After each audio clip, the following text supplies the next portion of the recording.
Radio Publique Africaine.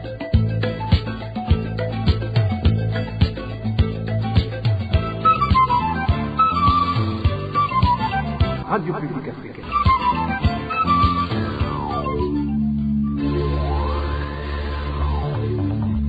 Ni umwanya w'amakuru mu Kirundi. Turi kwa 18 ndamukiza umwaka wa 2021 bakunze namwe abanywanyi ba RPA mwiriwe abandi mwaramutse bivanye naho muherereye kaze murano makuru agizwe n'ingingo nkuru zikurikira. Umushikiranganji Arengiyome Bunyoni afise indimi zibiri ku kibazo cy'ubukene bw'intebe mu mashure hariya mu ntara ya Makamba naho muri komine ya Kibago hari abafundi bidoga basaba gukomorerwa utwabo. Abafundi bakabubatse ivuriro rya Kibago umugabo bakaba batarahembwa amafaranga yose. Murano makuru turababwira kandi imyidogo y'abanyagihugu hariya mu ntara ya Mwaro, imyidogo ifatiye ku makori n'amahadabu bariko baratozwa. Igikorwa cyatanguye kuri wa kabiri ukaba gikorwa kandi gihagarikiwe n'igipolisi. Kuri mikro muri kumwe na Gilbert Yonkuru mu kansase idonido ry'aya makuru. Ano makuru tuyahere mu bijanye n'umutekano aho abantu 8 bahagaritse kuri uyu wa gatandatu inyuma y'igitero cy'abantu bitwaje inkoho cyabaye mu ijoro ryo ku munsi wa gatanu muri komine Rusaka intara ya Mwaro. Abafashwe akaba ari uwitwa Frederic Nzibavuga yahoze mu stanteri wa komine Rusaka, abigisha babiri bo kw'ishure nshingiro rya Bukwavu harimo uwitwa Salvatore Kabaye neza, uwitwa Jean Pierre Ndayizeye umwigisha wo kw'ishure nshingiro Kibimba, Hermes Gahungu umwigisha kuri lycée communale ya Bukwavu, uwitwa Esther na Micheline bose bakaba arabadandaza muri komine Rusaka. Undi yafashwe akaba ari umudereva w'ipikipiki yitwa Ferdinand hamwe n'umunywanyi w'umugambwe SNL yitwa Goreti. Kubw'amakuru ava ngaho muri komine Rusaka abahagaritswe bose bakaba arabanywanyi b'imigambwe itavuga rumwe n'uri ku butegetsi. Ano makuru tuyabandaniza bijanye n'agateka na muntu abanyagihugu basaba leta gukurikirana ikibazo kijanye n'ihohoterwa ry'abana ikongera igahana bimwe by'akarorero abakora bene ayo mabi. Ivyo bisabwe bafatiye ku mukenyezi wo muri quartier Carama ya zone Kinama iri muri komine Ntahangwa mu gisagara cya Bujumbura yari yahagaritswe n'igipolisi yagizwa ku burezi gufa akana k'umwaka umwe yaratunze akaba ari kaciye ari kugwa budakeye na kabiri. Inkuru twateguriwe na Eric Niyonzima. Uwo mwana yasezekarije ubuzima atwitazirano rya Mael akafite umwaka umwe n'igice. Mael yari yatowe n'umuvyeyi w'abandi bana batatu azwi izina rya Somana Rebeka, asanzwe aba muri quartier Carama muri zone ya Kinama. Aha turi mu icungararo igisagara ca Bujumbura. Amakuru dukora muri quartier Carama avuga ko uwo mukenyezi yari yemeje kurera ako kana kuva kakira kayoya, mu nyuma yadukana ingeso yo kugakubagura. Amasanamu yashizwe ku mbuga ngurukana bumenyi yerekana ibiguma ico kibondo gifise ku mubiri wose, cyane cyane mu mugongo, ukuboko kumwe biboneka ko kuvunitse. Amakuru atangwa n'ababo micungararo y'umuhana wo mukenyezi abandanya amenyesha ko ako kana kakubiswe bakoresheje insinga zitwara umuyaga nkuba kazira kwikorako umwanda muto. Ivyo bikaba vyababaje abandi bavyeyi kuko bavuga ko umwana wo muri urwo rugero atabararengerana gukora iryo kosa. Niko guca batabaza abajejwe umutekano no baraheza bafata uwo mukenyezi yaboreje gufa ico kibondo bamujana kumufungira mu gasho ka parke ya Ntahangwa hari kuri wa kane uheze. Icababaje kanatera amakenga batari bake ngo nuko bukeye bwaho ahejeje kumvirizwa Rebeka Somana yahavuye arekurwa na parke ya Ntahangwa. Amakuru yo kwizera akavuga ko imvo ari uko habuze amasura yagiza uwo mukenyezi ko ari we yakoze ayo mabi. Parke ya Ntahangwa ikaba cifata ingingo ko urubanza rwiwe ruzosubira kumvirizwa kuri uwa mbere. Ikindi cyateye amakenga ni uko uwo mukenyezi amaze kurekurwa uwo mwana Mael yahavuye asubizwa uwo nyene yagizwa kumukubagura. Abanyagihugu bakavuga ko kubona Somana Rebeka arekurwa kandi hari ibimenyetso vyerekana ko umwana yari yarahohotewe, vyerekana ko uwo mukenyezi akingiwe ikibaba n'abategetsi bakomakomeye. Abanyagihugu bagasaba rero leta isanzwe ijeje gukingira abanyagihugu na cyane cyane abana guhagarika ihohoterwa rikorerwa abana mu Burundi, ikongera igakubita intahe mu gahanga abakora ayo mabi. Ivyo biruka inyuma yaho uwundi mugabo wo mu ntara ya Muyinga aboreje gufa akana kiwe k'agakobwa kitwa Afsa kuri uwo wa kane. Mu nyuma atungwa nawe yameze. Uwo mugabo akaba yagize uwo mwana w'imyaka 3 ubusambanyi. Iyo ngingo ya parke ya Ntahangwa yo guha umukenyezi ububasha bwo gusubira kurera umwana yagirizwa guhohotera ngo bishobora gutuma agateka k'uwo mwana kabandanya gahonyangwa. ivyo bishikirizwa na Pamela Mubeza umwe mu baharanira agateka kazina muntu, agasigura ko leta ahubwo yari ikwiye kuraba aho ico kibondo kiba kirarererwa mu kurindira ko ubutungane buheza bugakora amatohoza. Pamela Mubeza ni umwe mu bakenyezi baranira agateka kazina muntu. Ku ruhara rw'iwacu ni nko gutabariza kugira ngo abegera aho ico kibondo kiri bagira ico bakoze umwana bamutabare, kuko ntiwari umwana ntazoja kwitura ubutungane ngo bishoboke. Ni ikibazo gisanzwe gikunda gushikira n'abakenyezi bahohoterwa mu ngo, kuko arashobora nko kuja kwitura ubutungane ariko bakamwumviriza bakumva ko umuntu arashobora kugira ingorane, ariko ugasanga basubiye muri rwa rugo nyene hahandi nyene hari ikibazo. Nibaza ko n'uwo mwana arico kibazo agize, yasubiye ahantu ariko arahohoterwa kugira ngo babandanye amatohoza.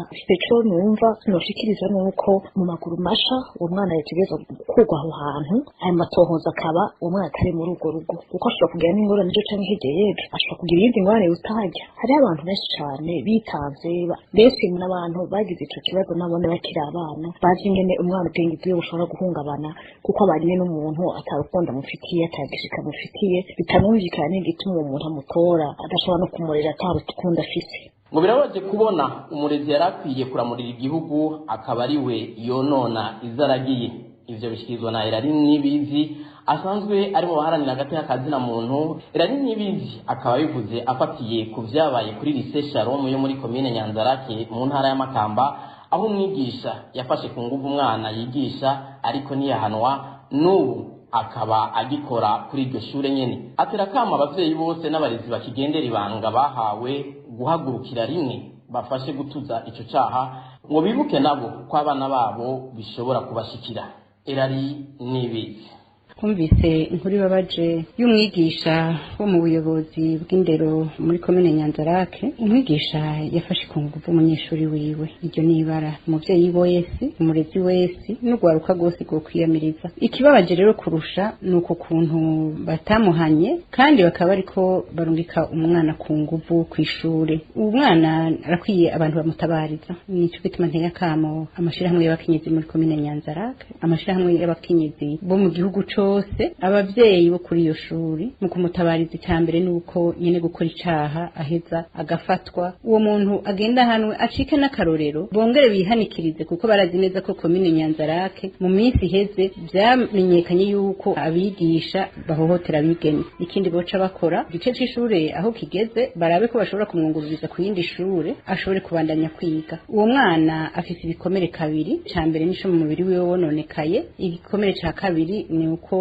iteka ryiwe ryononekaye kandi cane ko nyene gukora icaha atahanywe. Uko kudahana rero ibyaha nk'ivyo abategetsi ejo mu gatondo bizobashikira bifate ababo bafise ku mutima hama batangare. Turateye akamo abantu bose bahora baseruka, umushikiranganje w'indero agarukira indero mu mashure kuko ibintu biriko birabubu byabaye umugenzo, nico gituma vyama bihari kumvo kudahana. Turateye intega abigisha bari mu masendika, muri ayo masendika gwanira agateka kazina muntu, imbere yo kugwanira agateka kazina muntu bagwanira agateka k'abana. Abo bigisha nibahagarare bamire babuze ukudahana ibyaha nk'ivyo mu mashuri. Abavyeyi b'umwana ntibahagarike ico kibondo, bareke gwisubiza kw'ishuri ku nguvu kandi gifise ibikomere by'uko nyine kumukorera ikibi agihangamye kuri iyo shuri.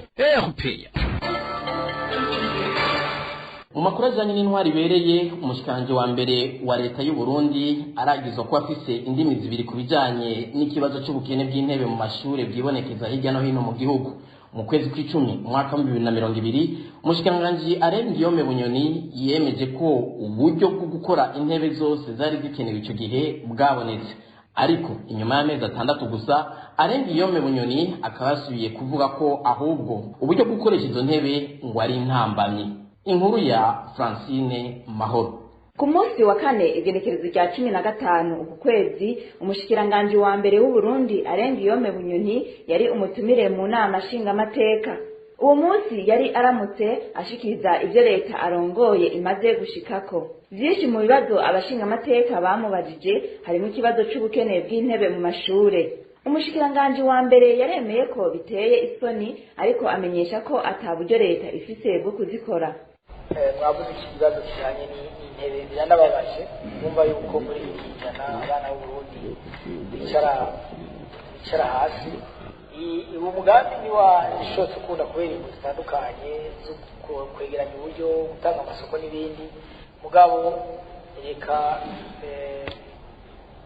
amaboko ntatobanguka amaguru aguma ari libre twirukange kugira ngo icyo kibazo kive mu nzira numva nta byinshi noronka ndabisigura ko ivyo umushikiranganji Arengiyome Bunyoni yashikirije kuri uyu munsi wa kane bisa n'ibivuguruza ivyo wenyene yari yivugiye imbere y'iyo nama nshingamateka nyene kukaba nkako kw'igenekerezo ya 29 Gitugutu 2020 ariko ashikiriza imigambi ya leta bise nkozi Arengiyome Bunyoni yavuga ko amafaranga yo gukoresha intebe zikenewe mu gihugu cose yamaze kuboneka.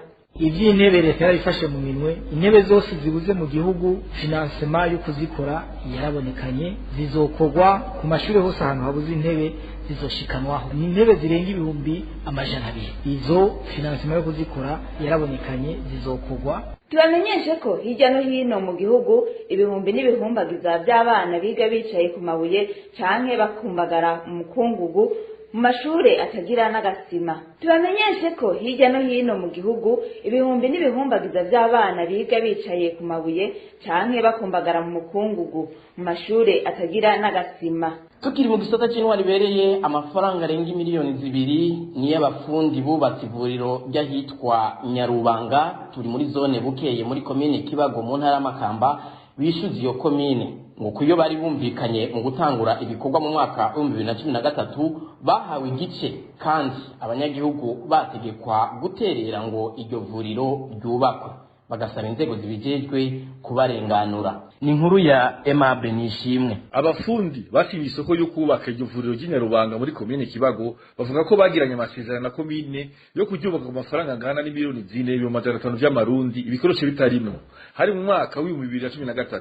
Bemeza ko igice cya mbere kingana n'imiliyoni 2,200 bayahembwa atangorane na mustaneri w'ico gihe Rakoze Caritas kuko yaje kuyagira amayagi yuko bayatanze yacaye bashikiriza atiriwe yacisha mu kigiga ca komine. Ingorego zagiye kwibonekeza kuwa busubiriye mu mabanga yo kurongora iyo komine mu mwaka wa 2015 Nishimwe Zeno. Uwo rero nkuko abafundi babivuga ngo yaregeranije ayo banyagihugu batanze ariko yarinze kugamara ayo mabanga mu 2020 atari igiceri bongeye kuronka.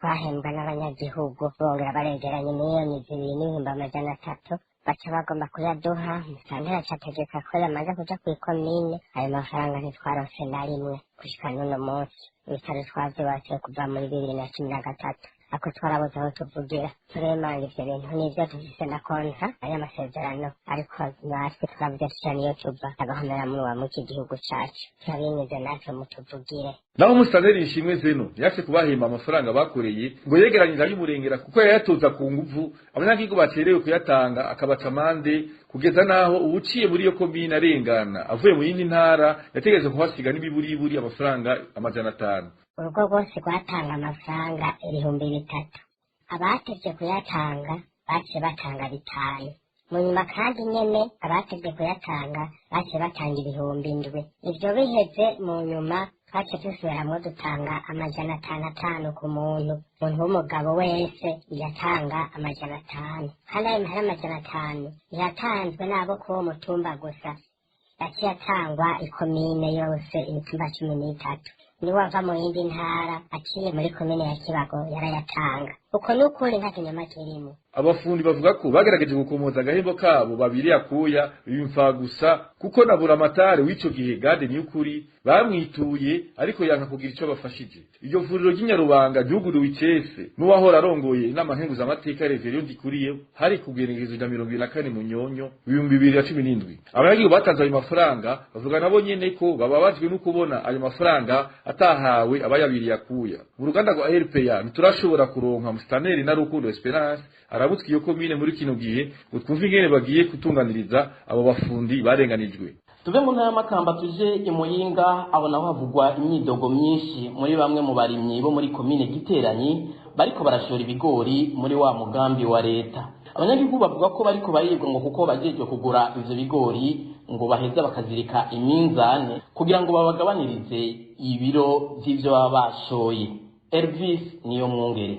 Ico gikorwa cyo kugura ibigori by'abanyagihugu cyatunganijwe na leta kikaba cyatanguye kuwa mbere uheze kuko amakuru dukura mu bajeje intwara bimenyesha igiciro cyashinzwe na leta kingana n'amafaranga 680 ku kilo. Ivyo byashimishije abaremyi uretse ko muri kino gihe bitanguye kugaragara ko bariko baribwa hakoreshejwe uruyeri rw'iminzane. Uno munyagihugu wo muri komine Giteranyi aravuga tumwe mu tunenge bamaze kubibonamo. Bari batubwiye ko leta yatugurira 680. Ikibabaje no ko abeshura bishora bakabiba. Iyo bahuriranye n'umuntu wataze gusoma umunzane bamwiba ibiro bishakiye hari ubusanga bamukata nka 5 canke 3 bivanye nuko ataze gusoma umunzane. Abene igihugu barababaye cyane imidogo ni myinshi kuko nka kwibwa nkuko isoko rya Europea Giteranyi ribandanye bimenyesha abanyagihugu bamwe bahisemo gushora umwimbu wabo mu kinyegero kandi ku giciro kiri hasi cyashinzwe na leta.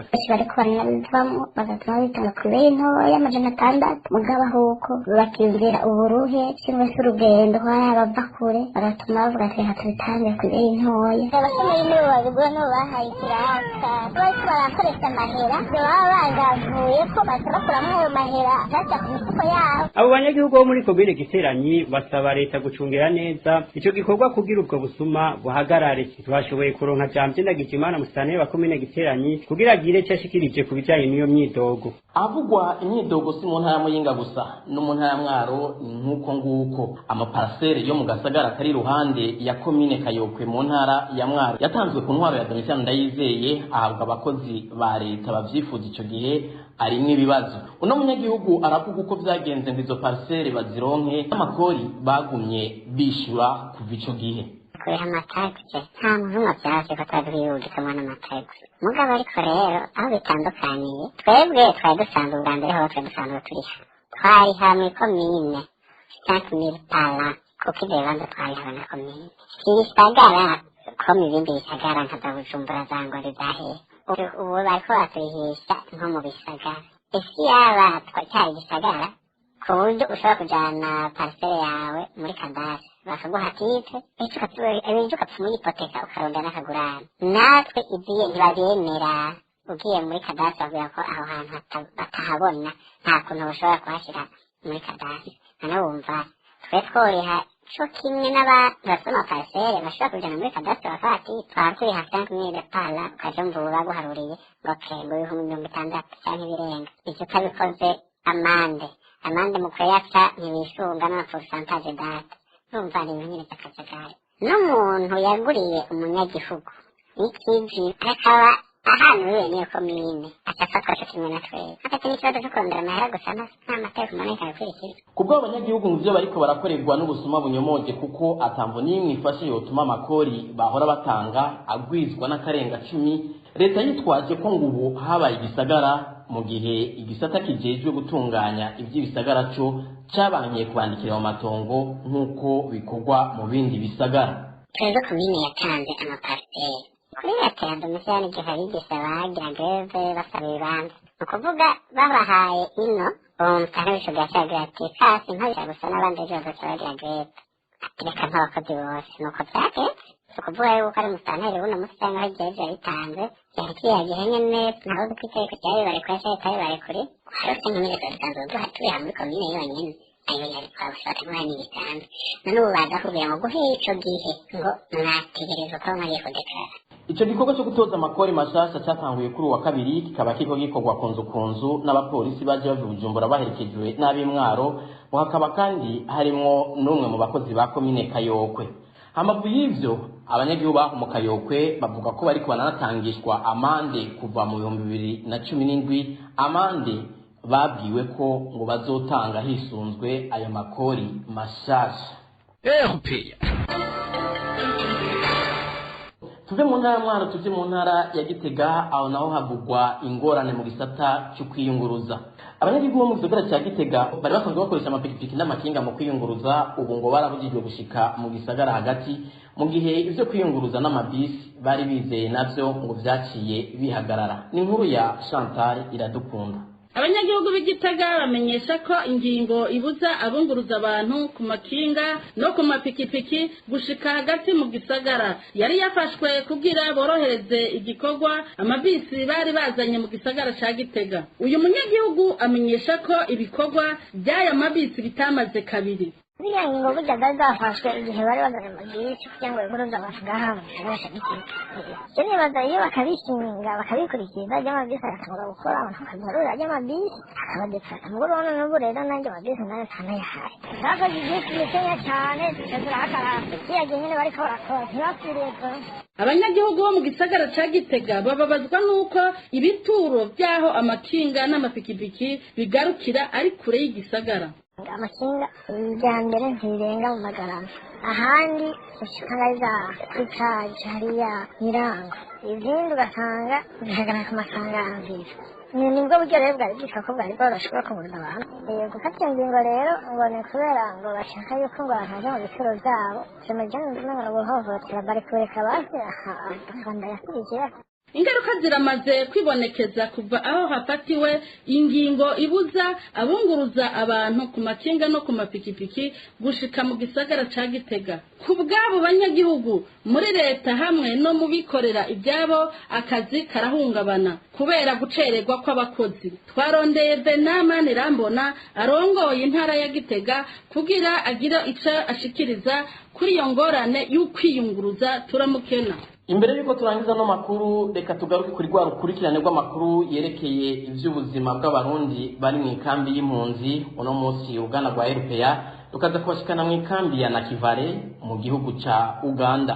Muri iyo kubijanye n'ivyo gufungura impunzi zihabwa amafaranga zikimenya, ariko ngo mu kiringo kitarenze umwaka ayo mafaranga akaba amaze kugabanuka inshuro zibiri. Yavuye ku bihumbi 31 by'amashiringi ku kwezi no ku muntu, ubu akaba ageze ku bihumbi 19. Muri iyo kamba ariko barafise akarusho kuko bari kuriwe kwiyungunganya ku buryo bwose bashoboye. Uyu ni umwe mu mpunzi ziba mu ikambi ya Nakivale yaganiriye na RPA.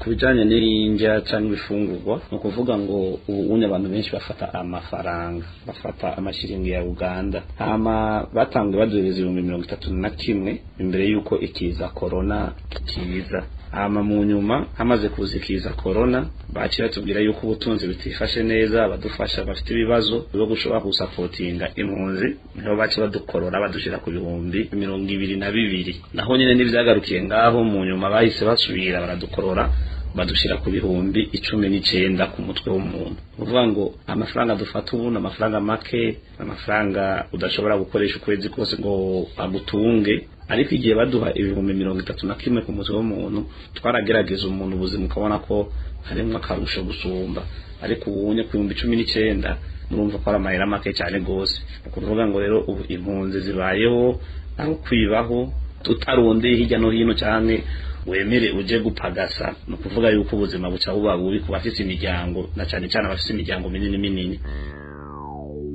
No kwino nkuru ivuga ubuzima bw'impunzi mu ikambi ya Nakivale turangirije ko amakuru y'ino munsi. Murakoze mwebwe mwese mwafashe umwanya wo kuyakurikirana. Barakoze na bagenzanje bayegeranije kuri mikoro mwari kumwe na Gilbert niyo nkuru. Amahoro n'umunezero bitangwa n'uhoraho bibane namwe.